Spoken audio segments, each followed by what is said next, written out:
স্কুলের সামনে একটি গাছের নিচে মুখ ভার করে বসে থাকতো মোহন। টিচাররা তার এমনভাবে বসে থাকার কারণ জানতে চাইলে সে কোনো উত্তরই দিত না। দিনের পর দিন এমনটা চলতে থাকলে টিচাররা গার্জেন কল করে পাঠান। দেখ বাবা, দাদু ভাইকে বকাঝকা না করে ওর কাছে ভালোবেসে জানতে চাস। ওর এমনটা করার পিছনে নিশ্চয়ই কারণ আছে। তুমি আর মোহিনী ওকে মাথায় চড়িয়ে রেখেছো মা।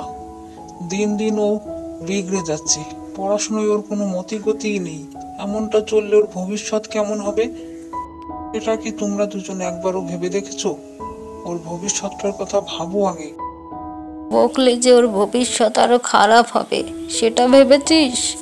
মোহন, তোমার কারণে টিচারের কাছে আজকে আমার কথা শুনতে হয়েছে। এমনটা চললে কিন্তু আমি তোমার স্কুলে যাওয়া বন্ধ করে দেবো। আরও তো স্টুডেন্ট আছে, কোথায়? তাদের বাবা মাকে তো ডেকে পাঠায়নি, তবে কেন শুধু তোমার বাবা মাকেই ডেকে পাঠালো?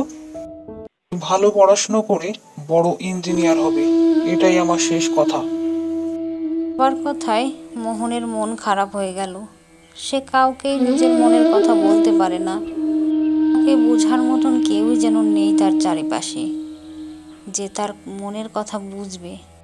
সে ঘরে যেয়ে নিজেকেই বলতে থাকে, আমার ভালো লাগে না পড়াশোনা করতে, তাতে আমি কি করতে পারি? আমাকে কেউ বোঝে না। আমার তো অন্য কাজ করতেও ভালো লাগতে পারে। না, থাকবো না আমি এখানে, চলেই যাব। ছেলেটাকে আর ওভাবে বকাঝকা করো না। একবার ওর কাছেও তো জানতে চাও ও কি করতে চায় না চায়। যদি ও মন থেকে তুমি যা চাও তা না করতে চায়, তাহলে তো ওরও ক্ষতি, সমাজেরও ক্ষতি। হ্যাঁ হ্যাঁ মোহনের মা, তুমি ঠিকই বলেছ। আমি শুধুই ছেলেটার উপর চাপ দিয়ে ফেলছি। তুমি ভেবো না, আমি ওর সঙ্গে কথা বলবো। তুমি নিশ্চিন্তে যাও। আমার নিজের ইচ্ছে ওর উপরে চাপিয়ে দেওয়া উচিত নয়, সেটা আমি বুঝতে পেরেছি। আচ্ছা বেশ, খাবার বাড়ছি, খাবে এসো। মোহনকে ডেকেছিলাম, ও হয়তো তোমার ভয় আসছে না।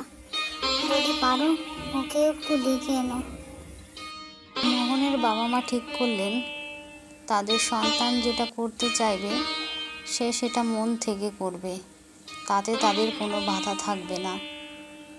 তাই তারা মোহনকে ডেকে বললেন, শোন বাবা, পড়াশুনোটা ভীষণ জরুরি। তাই বলে পড়াশুনো করে যে তোকে ইঞ্জিনিয়ার হতেই হবে এটা জরুরি নয়।